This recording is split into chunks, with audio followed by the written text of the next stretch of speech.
सरस्वती स्वरूपा पूरा देश दीदी माँ के नाम से जानता पहचानता है। दीदी माँ, आप इस क्षेत्र में आए हैं, इस क्षेत्रवासियों को क्या संदेश देना चाहेंगे? क्योंकि कोरोना काल है, सभी लोग मर्यादित जीवन जिए और हमें इस ओंकारनाथ भगवान की इस पवित्र भूमि पर इतना सुंदर भगवती नर्मदा का सानिध्य मिला है। क्षेत्र के लोगों की जिम्मेदारी बनती है नदी के पवित्रता, स्वच्छता, उसकी वो फिक्र करें। और दूसरी बात यह है कि हमारे पूरे निमाड़ क्षेत्र की संतानें शिक्षित हों और साथ में संस्कारी भी हों। सबसे बड़ी बात होती है भारतीयों का भारतीय होना, भारतीयों का भारत भूमि के प्रति श्रद्धा होना, वो बहुत ज़रूरी है। क्योंकि हमारी परंपरा के हम संवाहक बने। और ये मैं अभी चर्चा कर रही थी कि सारा संसार भौतिकवाद और आतंकवाद की आग में जल रहा है। एक सनातन संस्कार ही हैं जो सारी सृष्टि को, प्रकृति को, जड़ चेतन को, सबको सुरक्षित रखेंगे।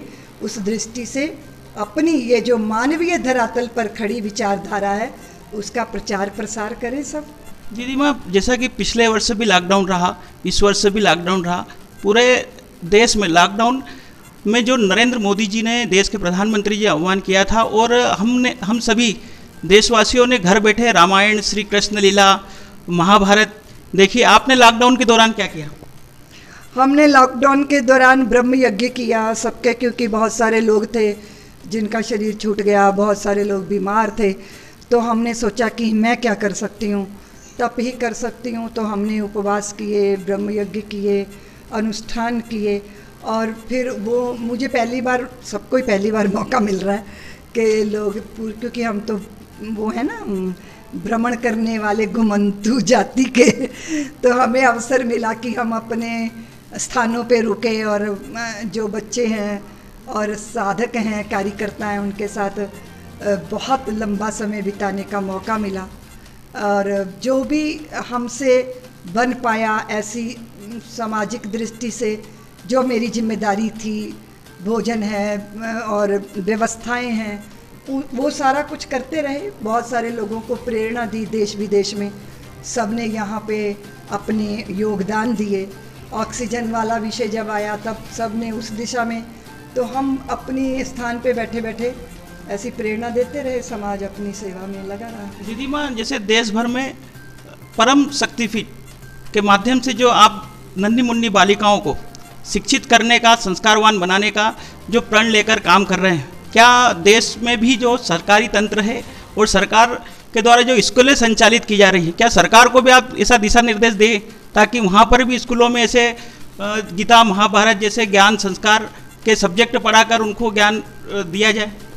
हाँ बिल्कुल, जब तक शिक्षा में संस्कार नहीं होगा तो शिक्षा का कोई अर्थ ही नहीं है। जो एक अनपढ़ बंदा होता है वो तो एक आधी तिजोरी तोड़ता है, और जो पढ़े लिखे होते हैं पूरा बैंक ही चुरा लेते हैं। तो ऐसी शिक्षा जो संस्कार के बिना है वो मनुष्य को मनुष्य नहीं बनाती, खाली रोटी कमाने की मशीन बनाती है। और मैं समझती हूँ कि मध्य प्रदेश में तो शायद श्रीमद् भगवत गीता का या अन्य बातें चल रही हैं, पर शिक्षा में परिवर्तन होना तो बहुत ज़रूरी है। क्योंकि वर्तमान की जो शिक्षा व्यवस्थाएं हैं वो हमारी संतानों को अपने देश के प्रति भक्ति नहीं देती। और कोई भी देश के नागरिक हों, अगर उनको अपने देश से प्यार ही नहीं है तो बात कैसे बनेगी। इसलिए एक होता है ना व्यक्तिगत इज्जत और एक होती है राष्ट्रीय स्वाभिमान। तो राष्ट्रीय स्वाभिमान तब आता है जब हम अपने राष्ट्र के जाज्वल्यमान इतिहास को जानते हैं। अब आप लगातार 70-75 सालों से देश को पढ़ा रहे हो कि जो है वो सिकंदर महान था, जीत गया सो सिकंदर, वो तो यहाँ हारा था ना, उसने तो मुंह की खाई थी ना। तो आप जो है आक्रांताओं को, पापियों को, लुटेरों को महान बताते रहे हैं, और जिन वीर जातियों ने, योद्धाओं ने, शूरवीरों ने उनसे लोहा लिया उसकी तो आप बात ही नहीं कर रहे हो। तो ये इतना बड़ा षड्यंत्र, इतना बड़ा खिलवाड़ भारत के नागरिकों के साथ होता रहा। और अब जागृति आई है तो वातावरण बदलेगा निश्चित रूप से। और अब तो मैं समझती हूँ कि शिक्षा के साथ साथ सोशल मीडिया का भी एक अपना बड़ा योगदान है। वो बात अलग है कि सोशल मीडिया के माध्यम से, इंटरनेट के माध्यम से अमृत है तो जहर भी बहुत है। छोटे छोटे बच्चे जो हैं उनको पता ही नहीं होता कि खाना क्या है, देखना क्या है, सुनना क्या है। वो एक चुनौती है, लेकिन फिर भी मैं आशा करती हूँ कि देश का नेतृत्व तो ऐसे लोगों के हाथ में है, तो फिर निश्चित रूप से भारत का गौरव बढ़े, भारत के नागरिकों की भारत भक्ति बढ़े, ऐसी शिक्षा व्यवस्था होनी चाहिए। दीदी माँ, जैसे कि कांग्रेस के कार्यकाल में और भारतीय जनता पार्टी के नरेंद्र मोदी जी के 5 वर्षों में जब अयोध्या में राम मंदिर नहीं बन रहा था, तब आप क्या सोच रहे थे, और अब राम मंदिर बनना प्रारंभ हो चुका है, अब क्या सोचते हैं? अब तो बड़ा आनंद है। हमारा तो पहले से ही निश्चय था कि साधना कभी व्यर्थ नहीं जाती, आप चलना शुरू करते हो तो मंजिल कभी ना कभी मिल ही जाती है।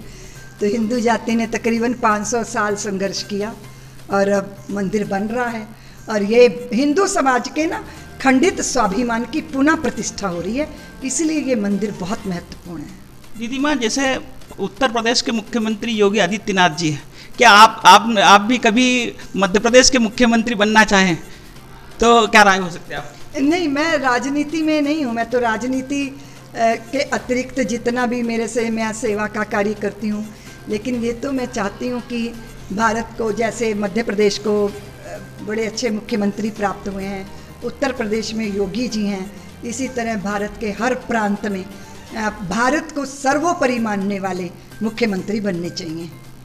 दीदी माँ, जैसे कि पहले ऋषि मुनि चलाते थे देश को, तो जब कैसा देश चलता था, अब क्या चल रहा है? ऋषि मुनि चलाते नहीं थे देश को। ऋषि मुनि राजाओं को, ऋषि मुनि सम्राटों को मार्गदर्शन देते थे। सम्राट, जो राज सत्ता होती थी वो धर्म सत्ता से मार्गदर्शन लेती थी, लेकिन जो धर्म सत्ता होती थी वो अकिंचन होती थी। उनको कोई लेश मात्र भी किसी पद प्रतिष्ठा से कोई उनको सरोकार नहीं था, उनको कोई उसके प्रति लालसा नहीं थी। इसीलिए जो व्यक्ति ऐसे त्याग की भूमि पे खड़ा होता है, वो बड़े बड़े सम्राटों को भी ललकार के सत्य कह सकता है।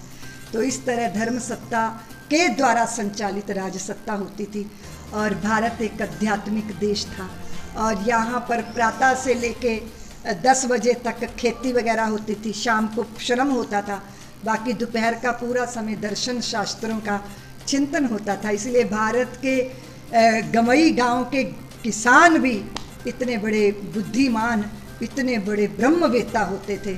और आज हमारी संतानें देखिए, बच्चों को अगर आप देख लो तो वो बालों की कटिंग मुर्गों जैसी करा के और उस पर रंग पोत के ऐसे लगते हैं जैसे मानवियों की संतानें नहीं है, ये मुर्गियों ने पैदा कर दिए हैं। तो पूरे व्यक्तित्व बिगड़ गए हैं।